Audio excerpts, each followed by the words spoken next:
오늘 김정은 위원장과 나는 완전한 비핵화를 통해 핵 없는 한반도를 실현하는 것이 우리의 공동 목표라는 것을 확인했습니다. 앞으로 완전한 비핵화를 위해 남과 북이 더욱 긴밀히 협력해 나갈 것을 분명히 밝힙니다. 이제 우리가 사는 땅, 하늘, 바다, 어디에서도 서로에 대한 일체의 적대 행위를 하지 않을 것입니다. 이제 우리는 결코 뒤돌아가지 않을 것입니다. 오늘 내가 다녀간 이 길로 북과 남의 모든 사람들이 자유롭게 오갈 수 있게 되고, 우리가 지금 서 있는 가슴 아픈 분단의 상징인 판문점이 평화의 상징으로 된다면 하나의 핏줄, 하나의 언어, 하나의 역사, 하나의 문화를 가진 북과 남은 본래대로 하나가 되어 민족 만대의 끝없는 번영을 누리게 될 것입니다. 북과 남, 해외에 친애하는 여러분, 굳은 의지를 가지고 끝까지 밀고 나가면 닫혀있던 문도 활짝 열리게 됩니다. 북과 남이 이해와 믿음에 기초하여 민족의 대의를 먼저 생각하고 그의 모든 것을 지향시켜 나간다면 북남 관계는 더욱 가속화될 것이며 통일과 민족의 번영도 앞당겨 이룩할 수 있을 것입니다.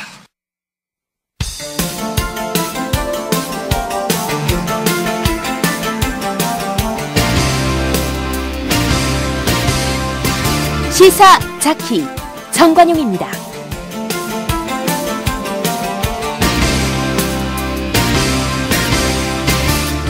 여러분 안녕하십니까, 정관용입니다. 방금 조금 전 발표된 한반도 선언, 문재인 대통령의 목소리, 또 김정은 위원장의 목소리를 직접 들어보셨습니다. 한반도에 더 이상 전쟁은 없을 것이며 새로운 평화의 시대가 열렸다, 이렇게 양 정상이 선언했고요. 아주 구체적인 합의들도 많습니다. 개성에 쌍방 당국자가 상주하는 남북 공동연락사무소 설치한다.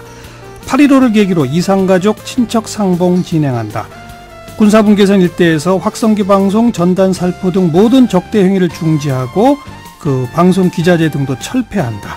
서해 북방 한계선 일대를 평화수역으로 만든다. 5월 중에 먼저 장성급 군사회담을 연다. 그리고 단계적으로 군축도 실현해 나가기로 한다.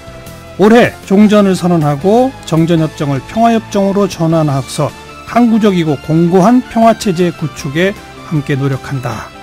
완전한 비핵화를 통해 핵 없는 한반도를 실현한다.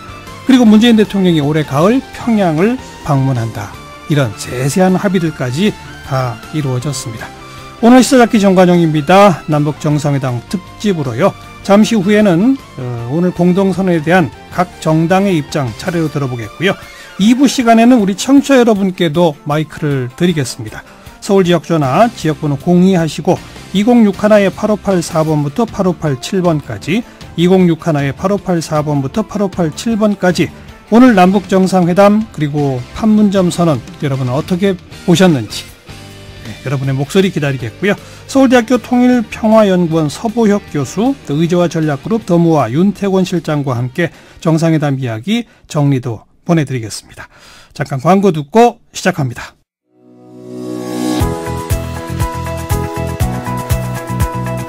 시사자키 정관용입니다는 청취자 여러분의 참여로 이루어집니다.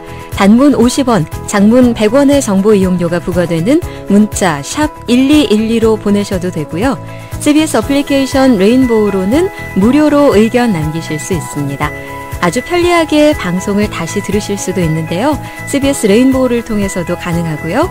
팟캐스트 그리고 팟빵을 통해서도 언제든 지난 방송 함께 하실 수 있습니다. 역사적인 2018 남북정상회담 그리고 판문점 선언, 여야 정당들은 어떻게 보고 있을까요? 각 정당의 목소리 듣겠는데요. 사정상 먼저 자유한국당 연결하겠습니다. 김영우 의원 안녕하세요. 김영우 의원 안녕하세요. 네, 안녕하세요. 더불어민주당 대변인 김현입니다. 더불어민주당이 또 먼저 연결됐군요. 김영우 의원은 조금만 기다려주시기로 하고 원래 순서였던 더불어민주당 김현 대변인 안녕하시죠? 네, 안녕하십니까. 자, 네. 오늘 회담 총평부터 한마디.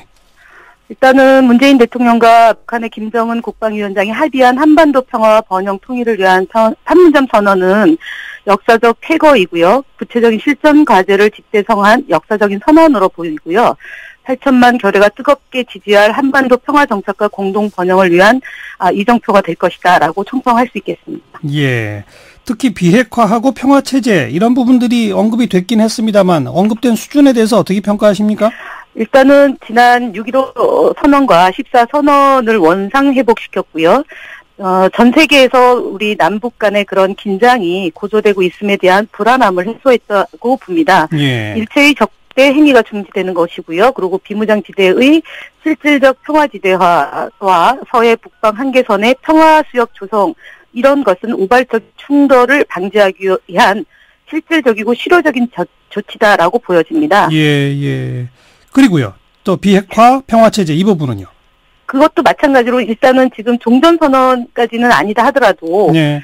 평화정착과 공동번영의 이정표가 될 것이다라고 말씀드렸던 앞서의 얘기이시고요. 예. 그다음에 그 남북 대결을 종식하고 그리고 평화와 화해로 가는 그 크나큰 다짐으로 저희는 평가를 할 수 있겠습니다. 그리고 정전협정 체결 65년이 되는 올해에 이렇게 딱 시한을 못 박은 거 의미가 있다고 보는데 어떻게 보십니까? 예, 매우 크다고 보고요. 특히 그 평양으로 초청하는 것에 대해서 대통령께서 가을에 응하시겠다라고 한 것은 예. 남북 간이 이 대화를 정례화함으로 인해서 그런 비핵화 문제나 또 앞에 뒤에 있을 북미 정상회담 에서 또 성과를 내기 위한 하나의 과정으로 놓고 보면 될 것이라고 봅니다. 뭐 정상회담도 가을로 이미 예정이 됐지만 5월 중에 장성급 군사회담도 있고 개성에 네. 이 양쪽 당국자들이 공동 근무하는 연락사무소도 있고 이렇게 네. 그런 부분들은 어떻게 보십니까? 일단은 그동안 이제 그 남북에 대한 유엔 제재 문제가 놓였긴 하나 개성 지역을 설치한다는 얘기는 지금 개성공단이 막혀 있는 것도 일단은 풀어야 되는 문제이고요. 예. 가장 우리 남북 간의 그런 안충지대인 개성 지역에다가 남북 공동 연락사무소를 만든다는 것은 남북 관계 발전의 안정화에 기여할 수 있고 그다음에 실질적으로 신뢰를 회복하고 상호 소통할 수 있는 사무소다라는 점에서 큰 의미가 있다라고 보여집니다. 예. 이게 이제 북미 정상회담에 대한 전망도 조심스럽게 가능할 것 같은데 어떻게 보십니까? 일단은 앞서 폼페이오 미 국무장관과 그 김정은 국무위원장이 만나서 정말 허심탄회한 대화가 있었고 오늘 김정은 국무위원장과 폼페이오 장관이 만났던 장면까지도 미국에서 공개한 마당 아니겠습니까? 그렇죠. 특히 트럼프 대통령이 잘 될 거다라고 기대한 것이 전망이 있기 때문에 예. 북미 정상회담은 남북 정상회담에서 나온 성과를 더욱더 발전시키는 그런 계기가 될 것으로 보여집니다. 네. 혹시 여당 입장에서 뭐 조금이라도 아쉬운 대목이 있다면 뭐가 있을까요? 전혀 없습니다. 전혀 없으세요? 정말 가슴 벅차게 두 정상의 발표문을 지켜봤고요. 예. 특히 두 분이서 30분 동안 단독으로 정상회담을 했고 그 내용이 아직 나오진 않았지만 그렇죠. 두 분이 성의 있는 그런 대화 모습이 아마 온 국민과 전 세계인에게 한반도의 평화가 곧 결실을 맺을 거다라는 그런 메시지와 상징적인 그런 단독 회동이 아니었나 봅니다. 예, 오늘 만찬에 추미애 대표도 참여를 하던데 그 추미애 대표가 국회의원회관 의원실에서 눈물 흘리는 사진이 오늘 화제가 됐어요. 왜 우셨답니까? 일단은 오늘 그 만찬에 이제 참석하러 4시에 경복궁역에서 그 판문점으로 이동을 하셨는데요. 네. 실제로 지난 교섭단체 대표 연설, 지난해 교섭단 대표 연설에서 신세대 평화론을 제안한 바 있습니다. 당시에 그 얘기를 놓고 많은 비판을 받은 바 있습니다. 그래서 예. 오늘 두 정상의 만남을 본 그 모습이 아마 그 파노라마처럼 지난 이제 그 대북 특사를 파견해야 된다는 요구와 요청이 저희 더불어민주당 당대표 인추미애 대표가 일관되게 했었고요. 예. 조속한 시일 내에 남북 정상이 만나서 제재와 압박도 해야 되지만 대화가 필요하다는 얘기를 일관되게 얘기했습니다. 그래서 예. 야당으로부터 공격을 많이 받으셨는데 아마 예. 그런 소회가 아마 이렇게 눈물을 흘리게 되지 않았나 싶고요. 특히 9시 29분에 두 정상이 판문점 그 군사분계선을 넘나들었던 그 장면이 아마 가장 감동적이었고 예. 모든 국민과 같은 마음이지 않았을까 싶습니다. 예. 넘나들었다라는 표현이 딱 맞네요. 네네. 여기까지 고맙습니다. 네, 감사합니다. 더불어민주당 김현 대변인 말을 들어봤고요. 이번엔 자유한국당 김영우 의원 연결합니다. 김 의원 안녕하세요. 예, 안녕하세요. 김영우입니다. 네, 오늘 정상회담 그리고 판문점 선언까지 먼저 총평 한 말씀이요. 먼저 말씀을 좀 드리면 대한민국 안보 차원에서는요. 저는 굉장히 위험한 선언문이 오늘 발표됐다 이렇게 생각이 듭니다. 예.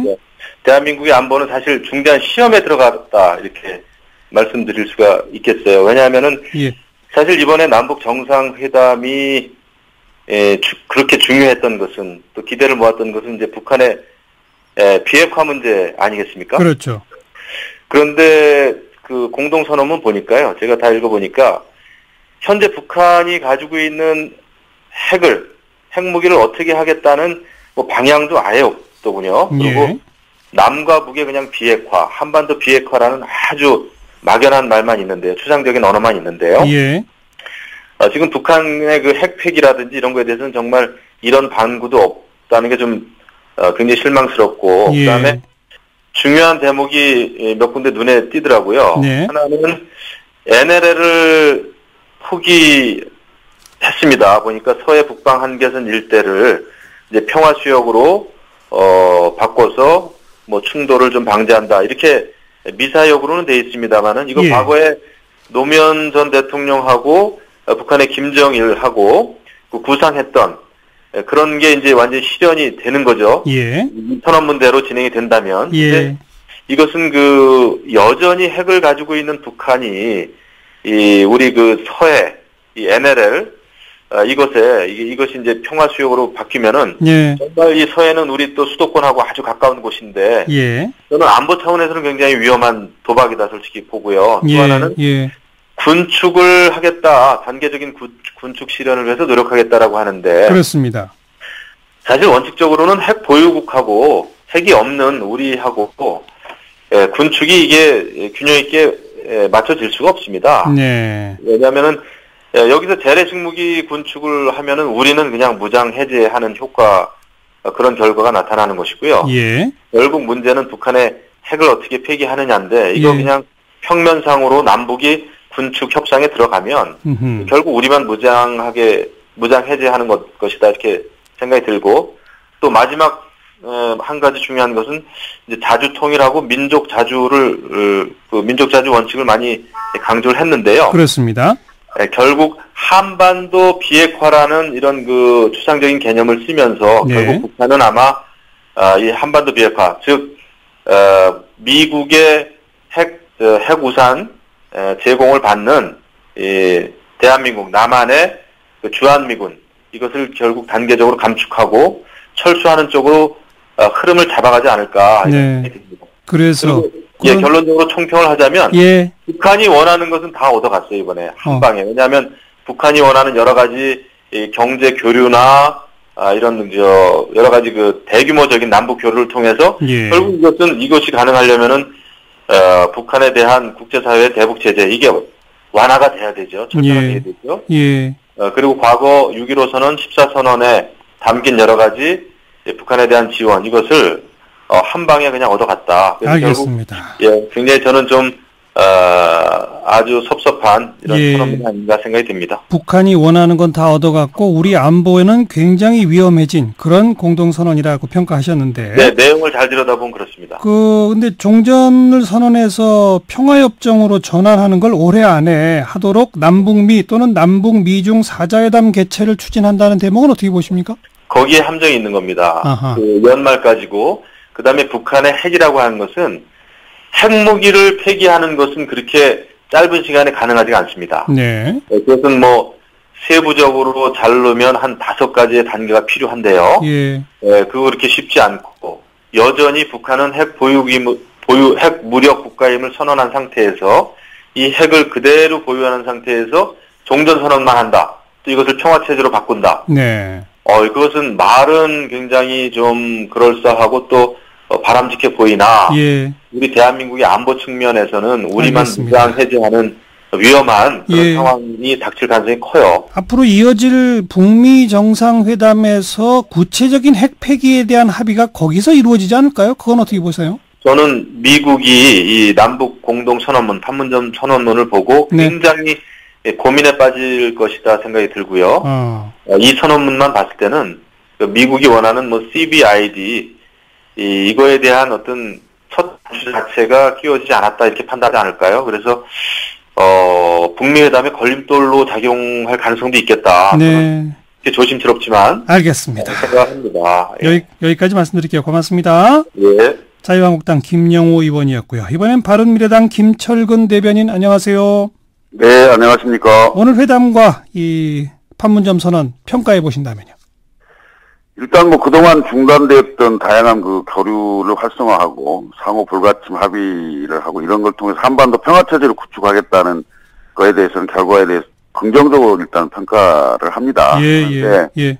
온 국민들이 바라고 있는 비핵화의 실질적인 그 프로세스가 어떻게 되는지, 그러니까 물론 양 정상이 그 의지를 담아서 선언을 했습니다만은 그게 실질화될 수 있는 건지 이런 거에 대해서 조금 아쉬움이 남습니다. 예를 들면 이게 비핵화를 완전히 진전시키려면 구체적으로 실행 방안에 대한 합의가 뒤따라야 되는데 예를 들면 핵무기, 핵시설, 핵물질 처리 방법에 대한 합의가 있어야 될 거고 또는 뭐 핵무기, 핵시설, 핵물질의 신속한 처리 시한에 대한 합의도 해야 될 거고요. 그다음에 국제기구 요구에 부응하는 그 사찰 방식이나 검증 절차에 대한 합의나 이런 것들이 뒤따라야 그러니까 실질적인 그 비핵화를 할 수 있는 이런 게 되지 않겠습니까? 이제 그런 부분이 이제 선언으로만 있었다는 게 조금 아쉬움이 남고요. 그렇지만 일단 뭐 양 정상이 만나서 이산가족 상봉이라든지 친척 상봉이라든지 또는 뭐 개성 그 공동 연락사무소 연락사무소를 개설한다든지 이런 것은 좀 진전 있는 걸로 평가하고 있습니다. 지금 우려해 주신 그 비핵화의 실질적 프로세스는 과거의 전례를 비추어 봐도 양국 정상이 논의해서 합의할 수 있는 사안은 아니지 않을까요? 과거 같으면 육자회담의 틀에서 이번 같으면 이제 북미 정상회담 이후에 실무적 차원의 협의를 통해서 어떤 시설은 어떤 물질은 언제까지 폐기하고 뭐 예를 들면 국제 원자력 기구가 어떻게 사찰한다 이런 것들은 좀 세세하게 뒤에 논의가 가능하지 않을까요? 글쎄요, 이제 뭐 그런 논의를 기대하고 또 그렇게 해야 된다고 저희는 생각하고 있습니다. 그리고 이제 선언을 하고 그 대규모의 어떤 남북 경협 사업이라든지 교류라든지 이런 것들이 결국은 선언은 했는데 비핵화가 완전히 되지 않은 상황에서 유엔이 하는 그 대북 제재, 유엔 안보리의 대북 제재와 이런 것들이 과연 남북 경협 사업과 또 이해 충돌이나 이런 것도 없는 건지. 그렇죠. 이런 것도 좀 그 정말 섬세하게 신중하게 접근해야 될 부분이라고 생각합니다.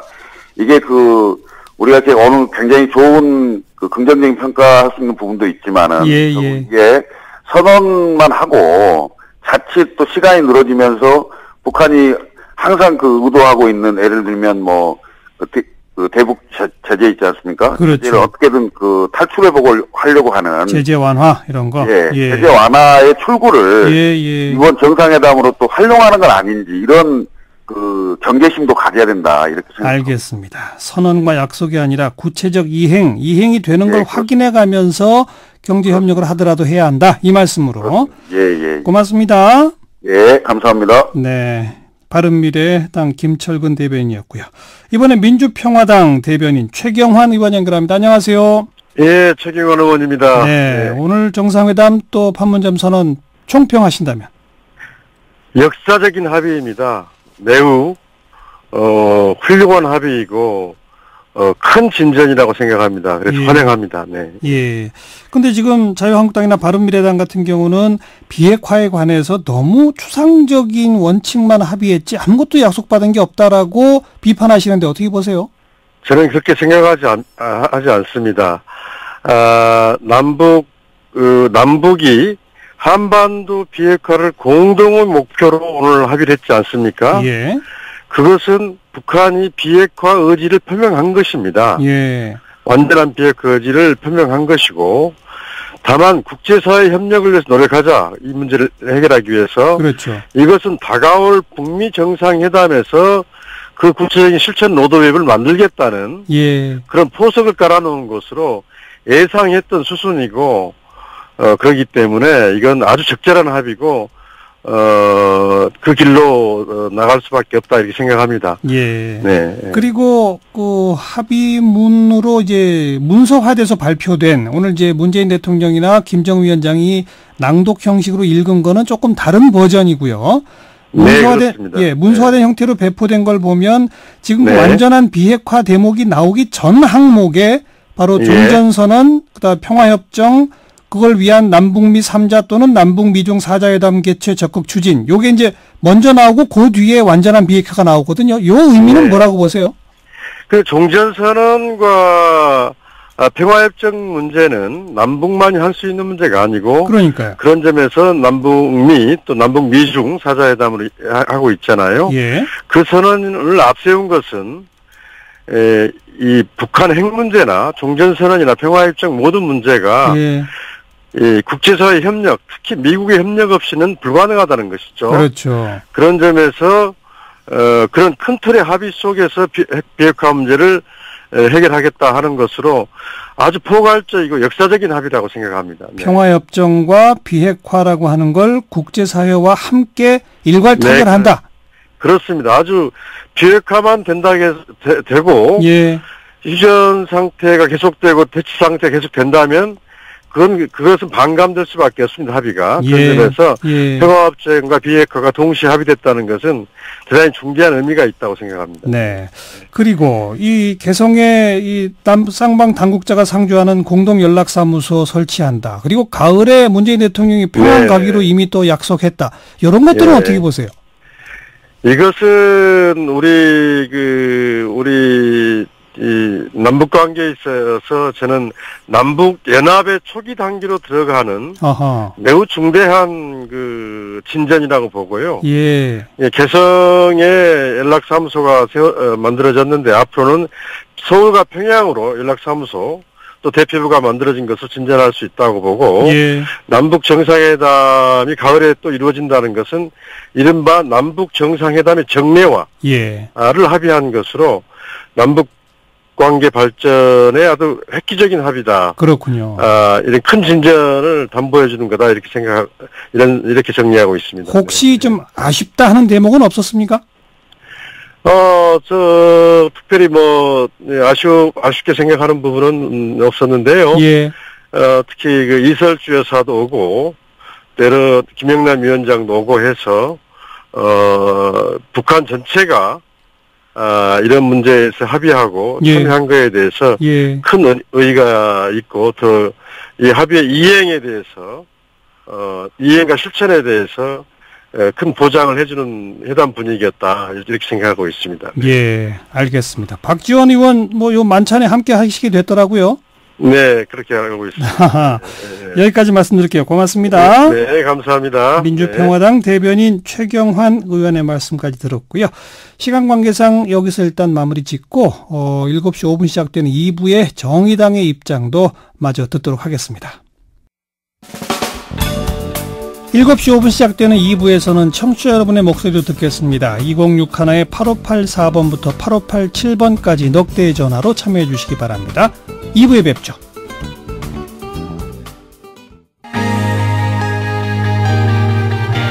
이제 우리가 사는 땅, 하늘, 바다, 어디에서도 서로에 대한 일체의 적대 행위를 하지 않을 것입니다.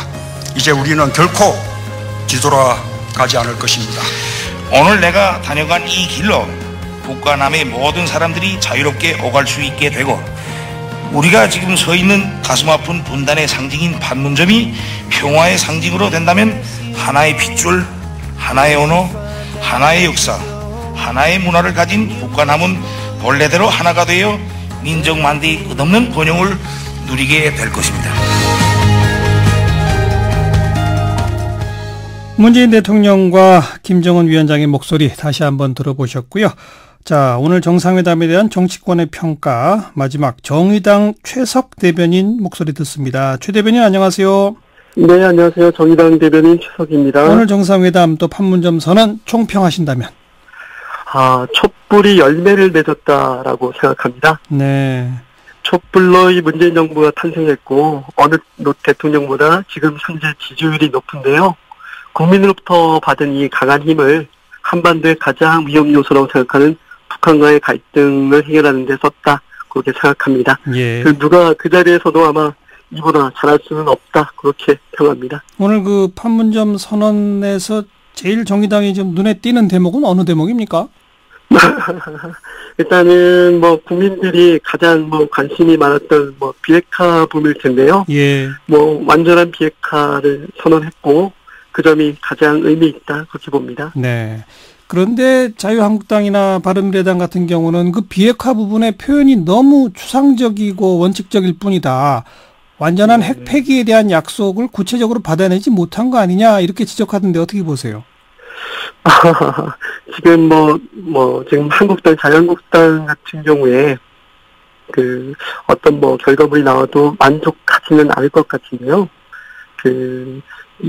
단계와 과정이 있다고 생각을 해요. 예. 지금 먼저 근데 개성지역에 공동연락사무소를 설치하고 상시로 연락하면서 거기서 방법을 만들어낼 텐데요. 예. 지금 한국당이 얘기한 것은 어떤 합의문을 내놔도 만족하지는 않을 것 같습니다. 예. 문재인 정부의 또 북에 대한 믿음이 없기 때문이라 생각하는데요. 예. 또한 국민들이 정치적인 걸지 모르지만 국민들이 지금 환호하고 좋아하는 현실을 인정하는 것도 쉽지 않다 생각합니다. 예.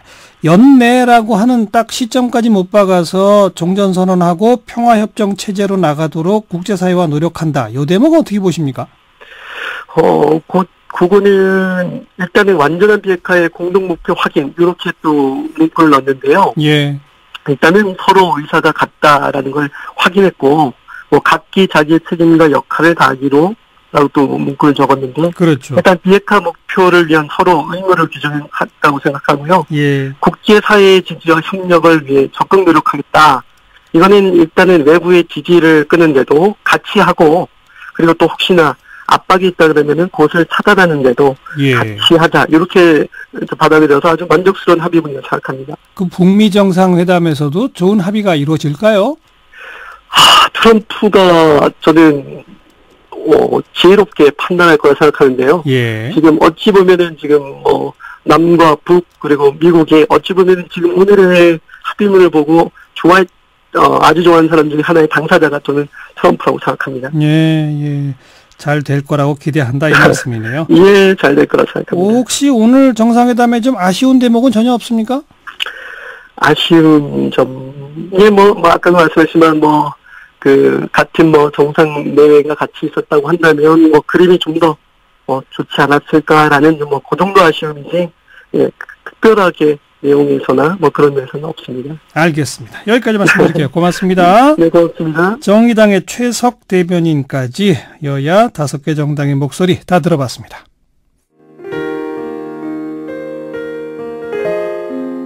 정말 만감이 교차하는 속에서 이제 한 200m를 걸어왔습니다.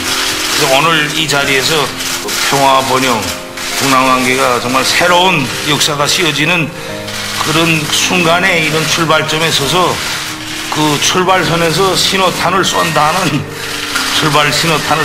그런 마음가짐을 가지고 여기 왔습니다. 어렵사리 평양에서부터 평양냉면을 가져왔는데 대통령께서 좀 편한 마음으로 평양냉면 이 멀리 멀다고 말하면 안 되겠구나. 좀 맛있게 드셨으면 좋겠습니다. 우리 김정은 위원장이 사상 최초로 군사분계선을 넘어오는 순간 이 판문점은 분단의 상징이 아니라 평화의 상실이 되었습니다. 오늘 우리 대화도 그렇게 통 크게 대화를 나누고 또 합의에 이르러서 우리 온 민족과 평화를 바라는 이 세계 모든 사람들에게 큰 선물을 만들어 줬으면 좋겠습니다. 네, 사운드 오브 뉴스 시간인데요. 오늘 오전에 있었던 김정은 위원장 또 문재인 대통령의 대화 내용을 들어봤습니다. 김민아 기자 어서 오세요. 안녕하세요. 방금도 그 냉면 얘기가 나왔는데 오늘 하루 종일 뭐 냉면이 화제예요. 그렇죠. 오늘 점심으로 북한 음식, 특히 이제 냉면 먹었다 이렇게 말씀하시는 분들이 많았는데요. 실제로 서울시대 주요 평양냉면 가게 다 이제 그야말로 문전성시였다고 하고 가서 기다리면서 놀라서 사진 찍어서 다들 이제 소셜 미디어 이런 데 올리는 그런 상황들이 이어졌습니다. 예. 근데 그 김정은 위원장이 말을 하다가 멀리 뭐 이렇게 하면 안 되겠구나 뭐 이렇게 한 건 무슨 말이에요? 이게 이제 옥류관이나 이런 데서 만드는 평양냉면은 면을 볶고 5분 안에 육수에 담그는 이런 것을 원칙으로 한다고 합니다. 뭔가 메밀의 향을 또 느껴야 되고 또 면이 불면 안 된다는 거죠. 그래서 제면기를 아예 판문점 북측 통일각에 가져다 놓고 거기서 면을 뽑은 다음에 이 군사분계선 넘어서 평화의 집으로 배달하는 그런 계획이었다고 하거든요. 예. 그러니까 정확히 따지면은 평양냉면이 뭐 멀리서 오는 건 아닌 셈인 것이죠. 바로 통일각에서 오는 거죠. 그렇죠. 오늘 외신들도 관심이 컸죠? 거의 모든 지역의 통신사들이 오늘 남북정상회담 상황을 거의 실시간으로 중계하면서 그야말로 지대한 관심을 표했습니다. 특히 김정은 위원장이 문재인 대통령에게 이 군사분계선을 넘어서 북쪽으로 가는 그 방향으로 그렇죠. 이제 깜짝 제안한 그 장면이 정말 베스트 오브 베스트다 이렇게 강조하는 상황입니다. 근데 뭐 각 나라마다 미국, 일본, 중국 입장이 달라서 그 나라 언론들 논조가 조금씩 달랐을 것도 같은데요. 그렇습니다. 대개 이제 긍정적인데 조금씩 이제 결을 달리한 것은 사실입니다. 미국 언론들의 경우에는 뭐 남북 정상회담 자체의 의의를 높게 평가하는 그런 과정이지만 김정은 위원장이 핵과 미사일을 전면 포기할 가능성은 여전히 높지 않다 이런 지적을 같이 내놓는 그런 분위기였고요. 그러면서도 북한과 김정은 위원장이 뭔가 외교력을 적극적으로 발휘하고 있다 이런 점에서 지금까지 너무 과소평가해왔던 것도 좀 평가해야 되지 않느냐 이런 얘기를 또 같이 하고 있습니다. 예. 일본 언론들도 이 핵포기가 실현될지에 대해서 좀 의구심을 갖고 경계심을 표현하는 그런 상황들이었고요. 중국의 경우에는 좀 달랐죠. 북한이 대화 테이블에 나왔으니만큼 이후 논의는 좀 제재 해제 이런 쪽으로 맞춰지기를 기대하는 그런 눈치였습니다. 그리고 공동선언문을 양국 정상이 나란히 발표하는 이것도 참 특이한 모습이잖아요. 그렇죠. 저는 뭐 이런 광경을 보게 될지 그전에 뭐 상상도 해본 일이 없다 이런 말씀 드리고 싶은데요. 예. 내용에 있어서도 현재 남북이 이룰 수 있는 합의 정도로는 뭐 최선의 수준이 아닐까 이런 생각이 좀 들었습니다.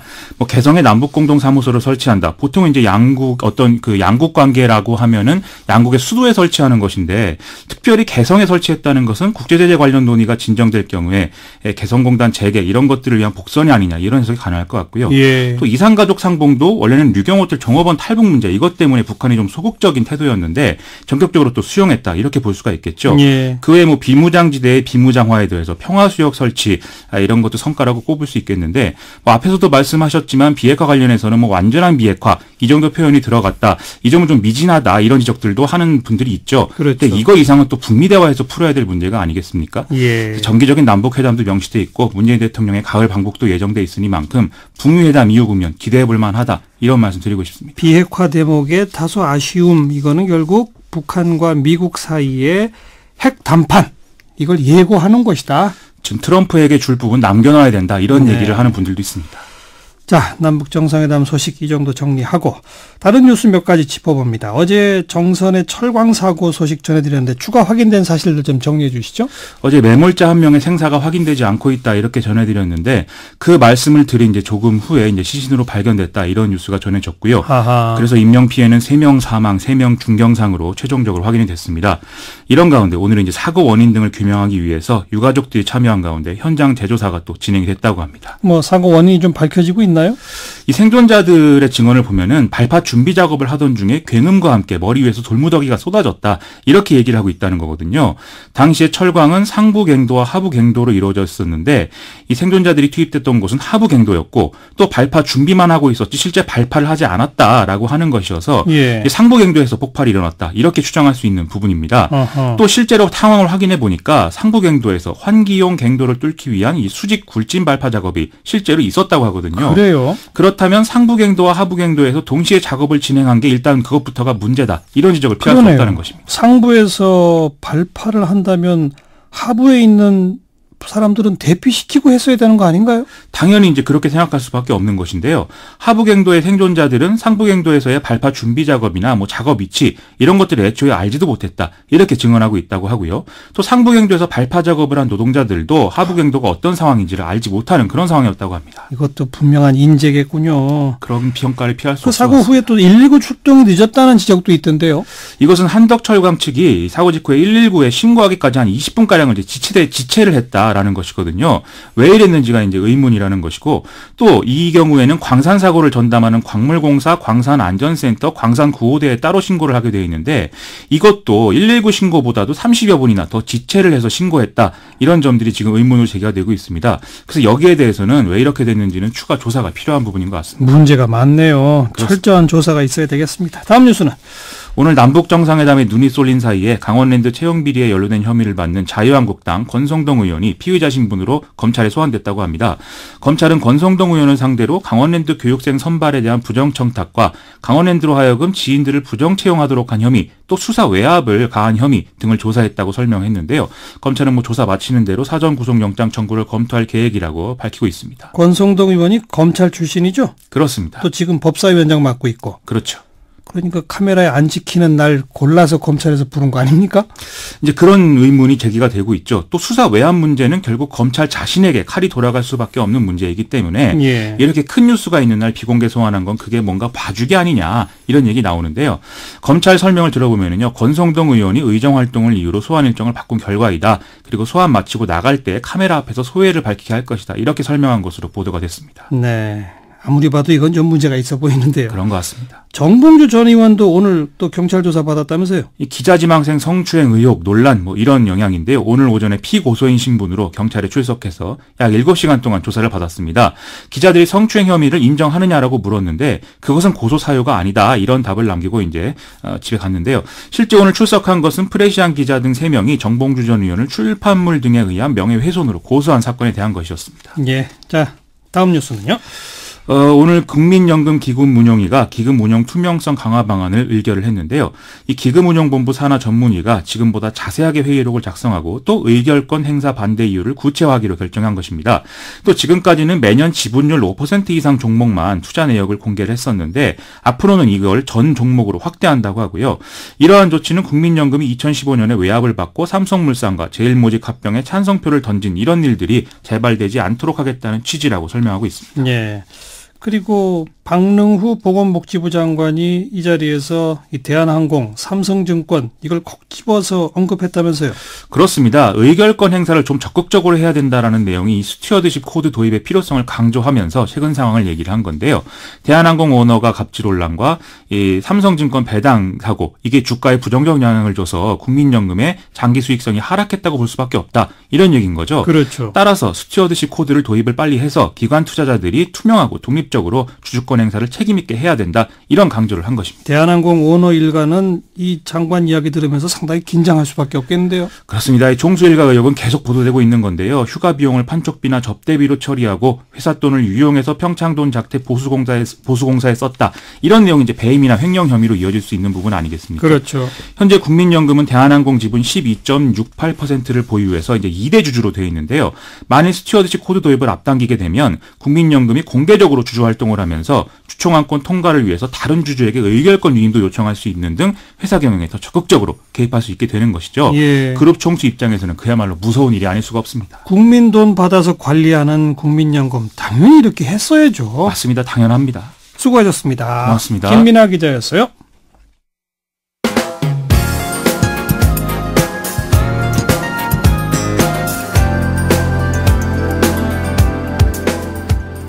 친절하고 재미있는 시사풀이 CBS 라디오 시사자키 정관용입니다.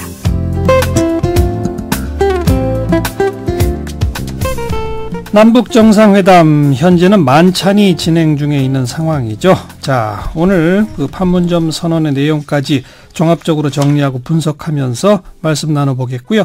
그리고 청취자 여러분들의 평가 또 주문 말씀도 듣겠습니다. 지금부터 서울 지역 전화 지역번호 02 하시고요. 2061에 8584번부터 8587번까지 2061에 8584번부터 8587번까지 넉대의 전화로 의견 주시기 바라고 단문 50원, 장문 100원, 정보 용료 부과되는 문자 메시지 샵 1212 그리고 CBS 레인보우 또 카카오톡으로도 참여하실 수가 있습니다. 오늘 이 자리에 서울대학교 통일평화연구원 서보혁 교수 나오셨습니다. 어서 오십시오. 안녕하세요. 네. 그리고 의제와 전략그룹 덤모아의 윤태곤 실장 어서 오십시오. 안녕하세요. 네.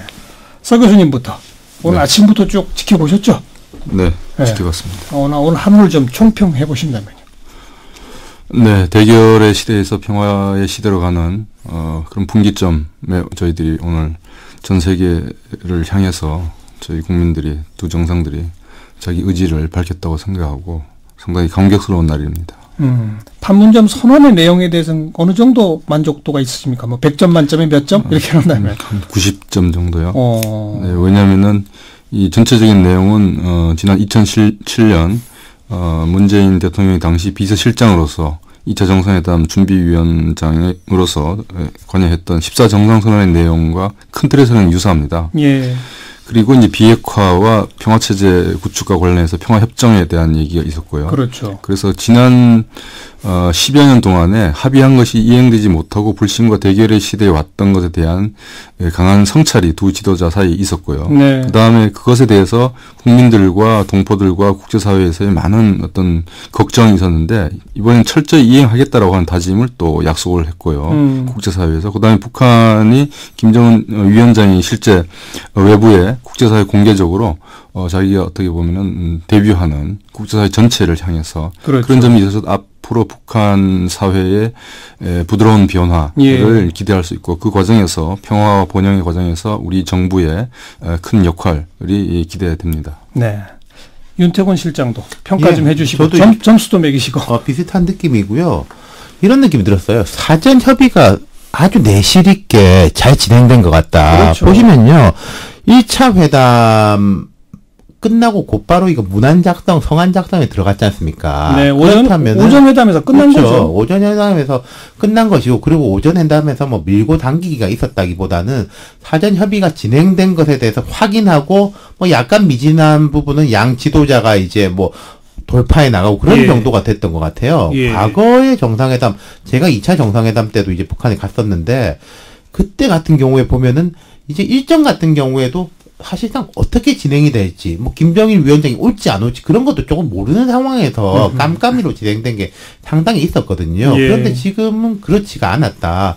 사전 협의가 아주 잘 됐다. 그리고 하나 더 보자면은 사실상 이번 회담의 호스트가 우리 측인 거지 않습니까? 우리 쪽이 와서 남측 지역에서 이제 진행이 됐잖아요. 그런 부분에 대해 가지고 북한 측이 과거 같으면은 뭐 의전이라든지 이런 데 대해 가지고 상당히 좀 까다롭게 굴고 신경전을 벌이는 경우가 있었는데 그런 게 아니었다. 특히 김정은 위원장은 얼마 전에 중국에 다녀왔습니다만 그건 이제 다 끝난 다음에 공개가 됐잖아요. 맞아요. 근데 이 장면들은 오늘 아침부터 생방송으로 3개의 타전이 됐지 않습니까? 생중계. 그런 부분에 대한 이제 나름의 준비, 각오 같은 게 북측도 강했던 것 같다. 그 점수 부분에서는 저도 이제 서보혁 교수님하고 비슷한데, 저는 한 85점 정도를 준다면은, 비핵화 부분이 좀 소략하다. 물론 이 부분은 이제 미국과 북미 정상회담에서 마지막에 이제 꼭지를 딸 것으로 우리가 기대됩니다. 많은 이제, 그 부분에 대해서 한 발 정도 더 나갔으면은 정말로 만점을 줄 수 있었을 것 같다. 그런 느낌은 듭니다. 그 미진한 부분은 뒤에 조금 짚도록 하고요. 방금 윤태곤 실장도 얘기했습니다마는 생중계라고 하는 파격뿐 아니라 그 군사분계선을 이렇게 넘었다가 다시 또 넘어갔다 넘나드는 어떤 파격이라든지 몇 가지 그런 대목들도 상당히 눈에 띄죠. 저는 이제 발언들을 좀 유익 있게 봤는데 김정은 위원장 발언 중에 이게 있었습니다. 오전 발언 중에 실향민, 탈북자, 연평도 주민들도 기대를 가지고 보고 있는 것으로 안다. 근데 그 중간에 북한으로부터 뭐 포탄이 오지 않은 이런 표현까지도 있었잖아요. 실향민은 조금 가치 중립적이니까 북측에서도 흔히 할 수 있는 이야기입니다만은 탈북자라는 인식을 이 현실을 받아들이고 있다는 거. 게다가 연평도. 그렇게 연평도 같은 경우에는 특히 북측에서 이 연평도 포격에 대해서 그 김정은 지금 위원장이 그때 북측에서는 이게 포격의 대천재다, 포병전의 천재다, 이걸 이제 직접 뭐 본인이 지휘했다, 이런 식으로 선전을 했었단 말입니다. 근데 이 부분에 대해 가지고 이야기한 것은 앞으로 우리 상황 진척에 따라 가지고 조금 뭐 안 좋았던 과거들, 뭐 6.25 이때 말고 최근 한 10여 년 동안의 문제들에 대해 가지고도 조금 생각했던 것보다 빨리 긍정적으로 풀 수 있다라는 의지를 담은 게 아닌가. 그게 전 되게 놀라웠었어요. 연평도 주민들이란 단어 자체가. 저도 그랬습니다. 서부열 교수도 그러셨죠? 그런 표현을 김정은이 사용하리라고는 예상을 못했어요. 네, 물론입니다. 이번은 그 방명록에 평화의 시대라고 하는 것을 핵미사일 개발에 여념이 없었던 김정은 위원장이 국제사회를 향해서 공식적이고 공개적인 방식으로 했다는 것에 대해서 상당히 큰 의미가 있고 향후에 있을 북미 비핵화 협상에서도 기대를 걸만하고요. 그다음에 우리 정부가 이제 국민들을 향해 있어서는 남북 관계나 대북 정책에 있어서 공개성과 투명성 이런 것들에 대해서 국민들한테 보여주었고요. 그것이 우리 체제의 민주주의 성숙에 비례하는 대외 외교 안보 정책에 있어서도 민주주의 어떤 그 자신감이나 능력이 이제 반영되는 측면이 있어서 국민들의 어떤 지지와 신뢰, 주도적인 협력에 기반을 다졌다고 생각하고 정부가 말하는 앞으로 남북 관계의 법제화 이런 부분에 있어서도 탄력을 받을 수 있을 걸로 예상합니다. 조금 아까 윤태곤 실장이 사전 협의가 충분했던 것 같다. 오전 회담 100분가량 끝나자마자 바로 문안 작성에 들어갔다. 사실 또 문안도 이미 초안이 다 있었던 거 아닌가라고 전 추정해 보기도 하는데 교수님 어떻게 생각하세요? 예, 저도 그렇게 생각합니다. 작년 11월 29일 북한이 핵무력 건설 완성을 정치적으로 선언하고 난 이후에 대화의 의지를 분명하게 밝혔습니다. 저는 그때부터 우리 국민들은 알 수는 없었겠지만은 물밑 의사 타진 상호 우중 탐색 그리고 어떤 정상회담으로 가는 그런 준비들이 탄탄하게 진행된 걸로 추정합니다. 네. 그리고 금년 들어서는 이미 특사가 그냥 왔다 갔다 하고 하는 이런 것들도 다 있었고요. 그렇죠. 네. 자, 오늘 정상회담 또 판문점 선언에 대해서 이제 청취자 여러분들의 의견도 들어볼까요? 2061-8584번부터 8587번까지 넉 대의 전화 이용하실 수 있고요. 먼저 8585번으로 연결된 분 전화 받아보도록 하겠습니다. 여보세요? 네, 여보세요? 예, 어디에 누구십니까? 네, 안녕하세요. 저 대방동의 이순애라고 합니다. 고맙습니다. 오늘 정상회담 어떻게 보셨어요? 아, 네. 아침 내내 그거 보면서요. 예. 얼마나 행복했는지 몰라요. 막 감격스럽고요. 네, 근데 저는 그 감격을 바라보면서 정말 생각이 들었던 게요. 저는 이산가족은 아니지만 60년, 70년 동안 고향을 떠나서 그리고 가족이 있을 수도 있는데 가족들을 다 떠나서 고향 땅도 밟아보지도 못하고 가족도 만나지 못하는 그분들이 생각이 났습니다. 그렇죠. 네. 뭐 이념이고 정치고 뭐 정쟁이고 여구 야구를 다 떠나서요. 가고 싶은 내 고향을 바로 지척에 두고 갈 수 없는 거, 그리고 부모님이 살아계시는지 돌아가시는지 형제는 어떻게 됐는지 알 수 없는 그분들을 생각하니까요. 지금 또 갑자기 막 목이 메여요. 그러네요. 네. 제가 바꿔놓고 입장을 생각해봐서. 맞습니다. 네. 제가 제 고향을 갈 수 없다면 저는 어떻겠어요. 게다가 너무 시간이 오래돼서 어르신들 점점 나이는 들어가시는데. 네. 아, 정말. 뭐 걸어서 200m밖에 안 된다고 그러셨잖아요, 아까? 네. 그런 곳을 지척해가지고 우리가 갈 수 없다는 거. 그리고 맞습니다. 이렇게 좋은 일이 이루어지고 있는데도 아직도 햇소리를 하고 있는 여러 사람들의 그런 모습들을 바라볼 때 빨리 우리가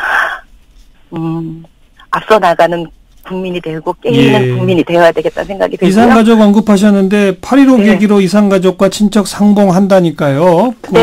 그 상봉이 좀 전면적인 생사 확인, 뭐 서신 왕래 이렇게 좀 연결되기를 함께 기대해 보겠습니다. 원합니다. 오늘 고맙습니다. 감사합니다. 네. 다음 8586번입니다. 여보세요. 네, 여보세요. 네, 자기 소개 하시겠어요? 예. 여보세요. 네. 말씀하세요. 네, 제주에 사는 한대웅이라고 합니다. 아, 멀리 제주에서 전화 주셨네요. 고맙습니다. 오늘 정상회담 어떻게 보셨어요? 정말 감개무량하게 봤습니다. 네. 보고 정말 눈물을 흘렸습니다. 사나이가. 저도 33년 동안 군 생활하고 한 예비역인데. 아, 그러세요? 예. 그런데 정말 그 방송을 보고 하루 종일 정말 가슴이 뉘어지는 그런 기쁨을 그냥 느꼈습니다. 그런데 아까 그 정당 그 소감을 들었을 때 정말 울분을 참지 못했습니다.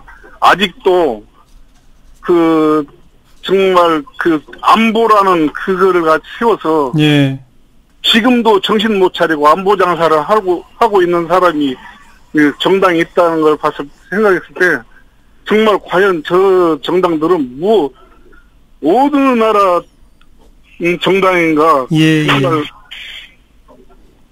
정말 너무 뭐랄까 안타까우셨군요. 예. 33년 군 생활하셨으면 직업군인으로 계셨고요. 예. 공군에서 근무했습니다. 그런데 이 남북 정상회담 결과가 이게 결코 안보 위협하거나 그런 건 전혀 아니다. 이렇게 보신다. 그리고 저도 보수라면 보수층에 있었는데 정말 제가 지금까지 봤을 때 지금까지 그 자유한국당 전신 지금까지 정치해오는 그 국민들을 전부 다 안보 공포 쪽에다 몰아넣고 좀 있으면 안보 하면서 자기네들 정권을 유지해왔으면서 아직도 정신 못 차리고 오늘 같은 전 세계 전 국민이 정말 흥분의 도가니에 있는데 아직도 거기서 헛소리를 하면서 안보를 타령하고 있다는 자체가 정말 개탄스럽습니다. 알겠습니다. 여기까지 듣고요. 다음 번 8585번 연결된 분 여보세요. 네, 8585번 전화 끊어졌습니까? 네, 서울 지역 전화 2061에 8584번부터 8587번까지 녹대 전화 이용해서 계속 의견 주시기 바라고요. 잠시 후에 다시 또 연결해서 말씀 듣도록 하겠습니다. 윤태곤 실장 이산가족 아까 언급하셨는데 오늘 합의된 사안들이 보면 상당히 여러 가지예요. 이산가족 상봉도 있고요. 또 아시안 게임 얘기도 거론이 되고요.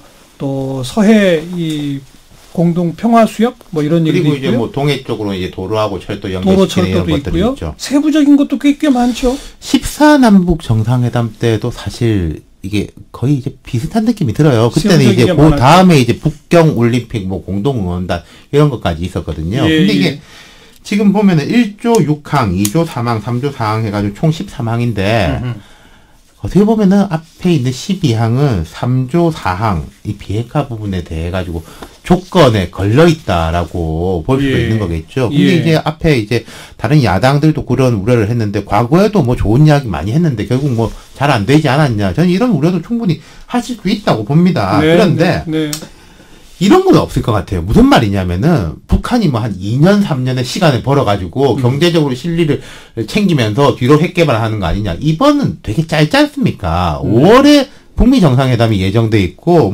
8월에 이산가족 상봉이라든지 가을에 문재인 대통령의 평양 답방이 성사가 되려면은 비핵화가 진전돼야지 할 수 있는 것들이거든요. 이 앞에 있는 다른 조항들도 보면은 대북 제재하고 충돌되는 조항들이 많아요. 그러면 당연하게 이것은 비핵화 진전될 때 되는 거지 이걸 먼저 할 수는 없기 때문에 너무 큰 우려는 안 하셔도 되지 않을까 싶습니다. 바로 그 비핵화 부분이 이제 북미 정상회담의 핵심 의제가 되겠죠? 소 교수님 어떻게 보세요? 네, 그렇습니다. 이번 세 번째 남북 정상회담의 특징이 북한 핵 문제가 대단히 심각한 상태에서 논의되어 있고 또 그것을 목표로 하는 일련의 관계국들 간의 정상 외교의 그 첫 출발을 남북 정상회담이 열었다는 데 의의가 있습니다. 이 비핵화에 대해서 이번 판문점 선언에서 완전한 비핵화, 핵 없는 한반도 이런 표현을 쓰면서 남북한의 의지와 협력의 의향을 밝혔는데요. 이것은 결국 구체적으로 북한에 대한 체제 안전 보장을 어떠한 방식으로 해 나갈 건가와 긴밀히 연관되어 있기 때문에 맞습니다. 북미 정상회담에서 이제 그 어떤 방향이 정해질 걸로 생각합니다만 우리의 기대에 부응해서 이번 남북 정상회담에서 김정은 위원장의 완전한 비핵화 의지를 밝혔고 그것을 열어나가는 데 있어서 북한이 최근에 핵미사일 실험을 중단하고 풍계리 핵실험장을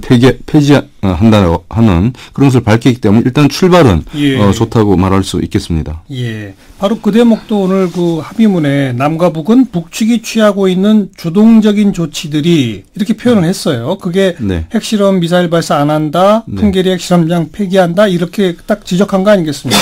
그렇습니다. 그게 이제 한반도 비핵화를 위해 대단히 의의 있고 중대한 조치라는데 인식을 같이 했다. 이렇게 나왔고 이제 그 다음에 국제사회의 지지와 협력을 위해 적극 노력한다는데 내친 김에 서부혁 교수는 북미 정상회담에서 어느 정도 합의가 이루어질 거라고 보십니까? 아마 지금 오늘 이 정상회담에서 보인 완전한 비핵화 의사 표명 그리고 그 일련의 과정에서 김정은 위원장이 보여주고 있는 비핵화와 관련된 초기적인 조치들을 봤을 때 트럼프 대통령과의 첫 북미 정상회담에서 한반도 비핵화와 북한 체제에 대한 안전 보장이 한반도의 항구적인 평화를 정착시키는데 동시적으로 해야 될 일이다라고 하는데 인식을 같이 하고 구체적인 방안을 이후에 북미 고위급 회담 등을 통해서 추진해 나간다. 이렇게 저는 합의될 걸로 예상하고 또 기대하고 그렇게 되면은 구체적으로 언제까지 어떤 방법을 할 거냐. 그 부분을 갖고서 아마 협상이 구체적으로 전개될 것인데 일단 올해 내로는 아마 북미 간이나 남북 관계에 있어서 상당히 순풍이 일 걸로 생각합니다. 합의 내용이 큰 틀에서 이루어질 것이고 또 트럼프 대통령 행정부의 중간 선거가 있기 때문에 김정은 정권도 이제 대북 제재의 완화라든지 남북 관계의 발전과 선순환해 나가기 위해서는 아마도 올 남아있는 기간에서는 비핵화를 향한 첫 출발은 상당히 저는 좋게 출발할 걸로 기대합니다. 윤태곤 실장도 북미 정상회담 한번 전망해 보세요. 지금 보면은 이 김정은 위원장, 트럼프 대통령, 문재인 대통령 3자가 이제 공동으로 같이 가지고 있는 인식이 속도를 빨리 해야 된다는 거거든요. 이 사람들의 또 스타일이라는 게 이거 뭐 2년, 3년 쭉 끌고 가가지고 돌다리도 하나씩 두들겨 보고 가자가 아닌 거거든요. 물론 잘 안 될 가능성도 있지만은 어쨌든 저는 좀 빠른 시간 내에 가닥이 잡힐 걸로 봅니다. 오늘 이제 또 여기 대통령의 발언은 아닙니다만 임종석 실장의 이제 옆에서 발언 중에서 이런 게 있었어요. 살얼음판을 건널 때는 빨리 걸어야지 깨지지 않고 건널 수가 있다. 이런 이야기를 이제 양 정상한테 했는데 그 바로 전에 김정은 위원장이 말리마 속도전이라는 표현을 썼어요. 그런 이야기를 했죠. 그러면은 이게 김정은 위원장도 우리가 내놓을 것도 준비를 하고 있는 상황에서 속도를 내자는 거지. 뭐 말하자면은 경제적으로 우리가 뭐 얻는 것만 빨리 얻겠다 이런 건 아닐 거란 말이죠. 그런 부분에서 혹시 잘 안 될 가능성도 있겠지만 이거는 금방 결판이 날 거다. 그렇기 때문에 저는 야당들도 조금만 참으면 될 것 같아요. 한두 달 있으면 이건 보이는 거기 때문에 뭐 금방 내놓으라고 할 것도 없는 거죠. 그리고 북한에 대해서 미국은 지금까지 계속 일관되게 원칙을 주장해 온 것이 선제적인 비핵화 관련된 조치 없이 제재 해제는 없다. 이런 시그널을 계속 보내지 않았습니까? 네. 지금 앞서 말씀하신 것처럼 트럼프 행정부가 북한이 이 가시적인 비핵화 행동 이전에는 양보가 없다라고 얘기를 했고 그러니까요. 그것을 또 알고 있기 때문에 김정은 정권이 문재인 정부의 어떤 촉진자, 중재자 역할에 힘입어서 아마 그 어떤 위험이라든지 걱정을 좀 줄이고 공개적으로 국제사회에 나온 걸로 생각합니다. 오늘 판문점 선언에서 이 정치적 분야에 있어서 새로운 내용은 남북 공동연락사무소를 설치한다는 것. 그렇죠. 이고 그리고 양 정상의 정기적 회담, 정상회담의 정례로 이제 볼 수 있는데요. 이것 빼고는 결국 군사적 부분에서 완전한 비핵화와 비무장지대의 실질적인 평화지대화 그리고 장성급 군사회담이었거든요. 이런 부분을 볼 것 같으면은 북한 입장에서 보자라고 하면은 북한 체제에 대한 안전보장 그리고 군사적 위협에 대한 확실한 중단을 해줘야만이 완전한 비핵화에 나설 수 있다라고 생각하기 때문에 우리 정부가 지금 이번 정상회담을 준비하면서 애초에 기획했던 비핵화와 평화체제 정착 그리고 남북관계 이 셋을 선순환해 나간다는 것이 최소한 오늘 합의문에서는 잘 담겨 있다고 생각합니다. 그리고 오늘 두 정상의 어떤 개인적인 산책을 통한 신뢰 구축 이런 방식을 통해서 남북관계의 발전은 저는 가능하다고 보고요. 특히 인도적 분야와 민간 교류에 있어서 현물이 들어가지 않은 범위에 있어서는 이번 정상회담이 끝나고 난 직후에도 저는 충분히 가능하다고 생각하고 이것이 북한으로 하여금 완전한 비핵화가 할 때 어떠한 이득이 있는가라고 하는 것을 조금씩 보여주는 것이기 때문에 그렇죠. 북미 관계를 풀어나가는 데 있어서 비핵화를 촉진해 나가는 데 있어서도 오늘 정상회담이 큰 의의가 있다고 생각을 합니다. 여기까지 이렇게 와서 판문점 선언까지 구체적으로 딱 나와 있는데 이제 와서 다시 북미 정상회담을 앞두고 트럼프 대통령이나 미국이 입장을 바꾼다. 이건 좀 어려운 거죠? 그렇죠.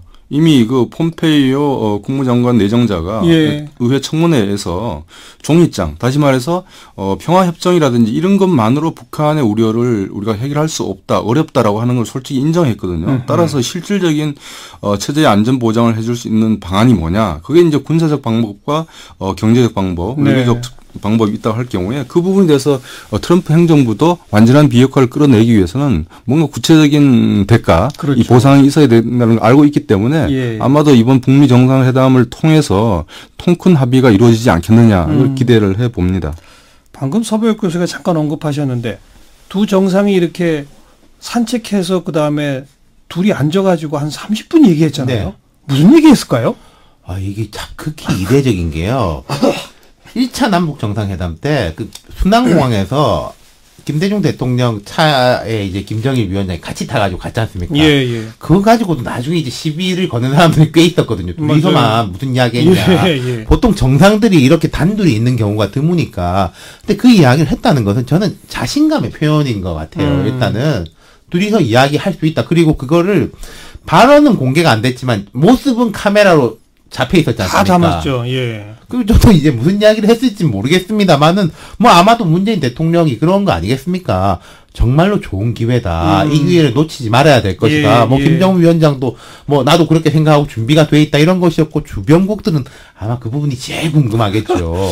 제가 추측컨대는 문재인 대통령이 주로 말을 많이 하더라고요. 보니까 내가 만나보니까 트럼프 대통령이 이런 사람이고 뭐 그 얘기를 많이 하지 않았을까 싶어요. 서 교수님 어떻게 보세요? 네, 저도 그렇게 추측합니다. 북미 정상회담이 우리 남북 정상회담보다도 김정은 정권 입장에서는 그 안보 위협을 해줄 수 있는 그 보증자 역할을 해야 되기 때문에 과연 트럼프를 믿을 수 있냐? 그러니까 작년 1년여 동안에 엄청난 험악한 상태로 갔기 때문에 그 부분에 있어서 우리가 소위 이제 국제 정치학에서 말하는 정직한 중재자 역할을 문재인 대통령께서 오늘 긴밀히 두 정상 간의 대담을 통해서 전달하고 어느 정도는 김정은 위원장이 북미 정상회담을 해도 되겠구나 보다 적극적으로 갈 경우에 우리가 기대하는 바를 얻을 수 있겠다라고 하는 그런 점에 있어서 오늘 말씀하신 것처럼 특이한 방법이면서도 남북관계 발전과 평화체제 비핵화를 잘 풀어나가는 데 있어서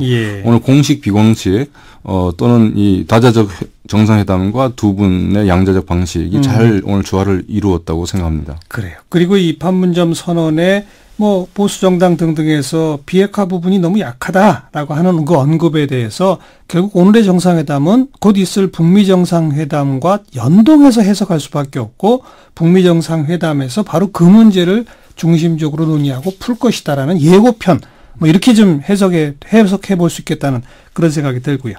자, 청취자 여러분들 목소리 또 몇 분 듣도록 합니다. 8585번 2061에 8585번 여보세요. 네, 여보세요. 고맙습니다. 자기소개 하시겠어요? 예, 저 대구에 사는 사람입니다. 네, 어떻게 보셨어요? 예, 오늘 좀 참 좋게 봤고 또 한편으로는 참 마음이 무거웠는데요. 네. 우선 이젠 저희가 경제적이든지 정치적이든 건지 우리나라가 지금 벌써 경제적으로 많이 이렇게 발전이 됐지만 정치적 개혁을 다 떠나서 우리가 지금 어떻게 보면 좀 한 단계 업그레이드를 할 수 있는 부분인데 지금 저희가 정체되어 있단 말입니다. 그래서 우리가 지금 정치적이든지 경제적이든지 간에 한 단계 더 업그레이드 되는 그 나라가 되려면 우리 코리아 디스카운트가 없어져야 돼요. 맞습니다. 예, 이게 있는 한은 저희 정치, 경제 발전 한계가 있습니다. 예. 그래서 앞으로 이 부분을 당과 정치 권력의 유불리가 아니라 이런 부분만은 하나의 기조로 계속 끌고 나가야 되는 거고요. 예. 그리고 또 한 가지는 지금 미국이나 여타 중국, 일본 같은 경우는 이게 사업이라 생각하면 쉽게 말해서 유불리를 따지지만 남북한은 사업이 아니죠. 그렇죠. 이건 가족 얘기입니다. 네. 가족에서는 유불리가 아니라 감정입니다. 감정. 예, 그러니까 제일 중요한 거는 비핵화라 먼저 얘기하는데 비핵화 얘기도 좋은데 그보다 북한이 지금 최고 김정은 위원장이 원하는 게 체제 보장이거든요. 예. 쉽게 말해서 자기 목숨 부지하는 거예요. 예. 이거를 확실히 담보할 수 있는 부분을 진정성 있게 우리나라가 보여줘야지만 앞으로 그걸 보여줘야 될 것이다. 예, 알겠습니다. 그래야지만 실효성 있는 게 나올 거라 생각합니다. 네, 고맙습니다. 8586번 연결합니다. 여보세요. 여보세요. 네, 자기소개하시겠어요? 예, 강주의 청취자입니다. 예, 말씀하세요. 예, 오늘 회담 전반적으로 봐서 아주 잘 됐다고 보고요. 그리고 특히 그 중에서도 김정은 위원장 직접 육성으로 비핵화를 언급했다는 것은 아주 대단한 성과라고 봅니다. 예. 그리고 한 가지 더 말씀드리고 싶은 사항은 대통령 하나 잘 뽑으니까 국가와 모든 국민들이 행복해질 수 있구나. 하하. 그런 점을 좀 말씀드리고 싶어요. 알겠습니다. 마지막 전화 한 통 더 받습니다. 8587번 여보세요. 예, 수고하십니다. 네, 자기소개하시면. 저 서울에 사는 시각장애인 정사현이라고 합니다. 아이, 고맙습니다. 네. 의견 주세요. 오늘 회담은 전반적으로 세 가지 선언문을 통해서 보편적으로 누가 봐도 잘 됐다고 볼 수 있고요. 예. 세계가 집중되는 시선을 가지고 그 속에서도 참 부드럽게 회담을 진행했다는 점에서 큰 박수를 보내고 싶습니다. 예.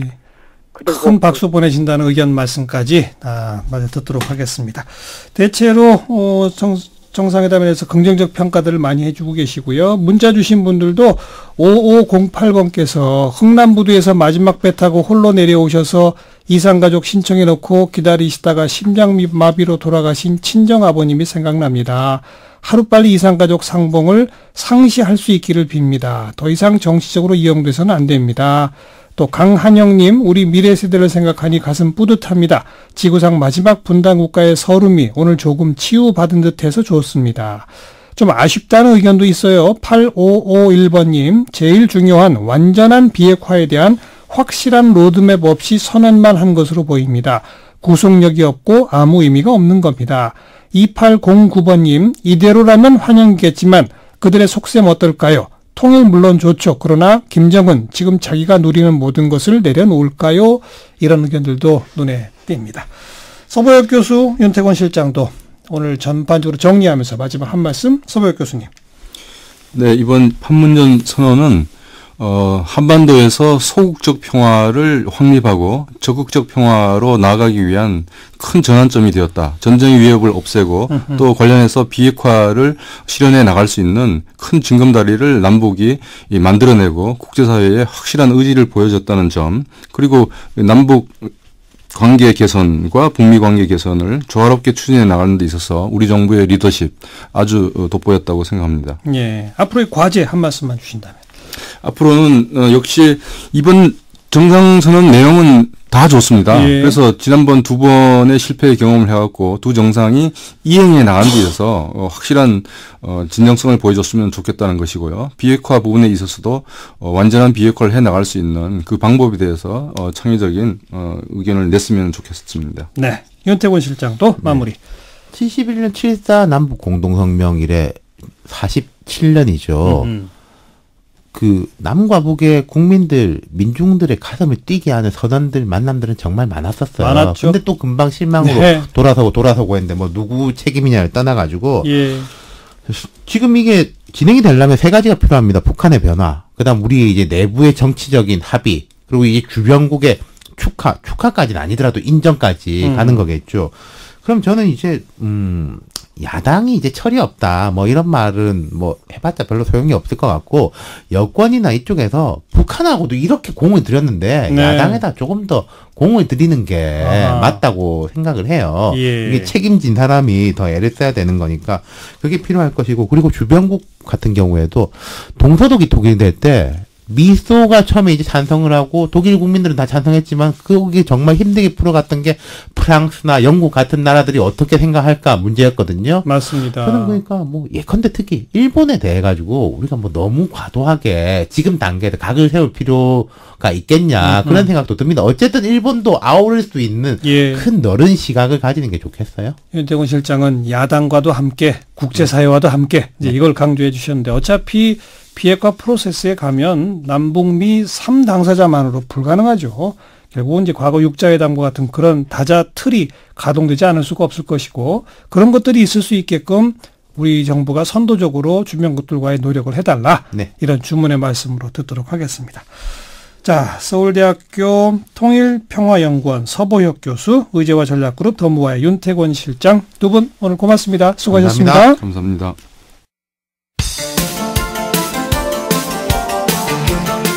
남북 정상회담 특집으로 보내드린 시사자키 정관용입니다. 오늘 순서 마무리 짓겠습니다. 말로가 아니라 정말 평화시대가 시작이 되기를 간절히 바라고요. 자, 좋은 주말 휴일 보내시고요. 저는 다음 주 월요일 좀 더 차분하게 오늘의 정상회담 성과를 정리 평가하는 시간 준비하겠습니다. 월요일 날 뵙죠. 안녕히 계세요.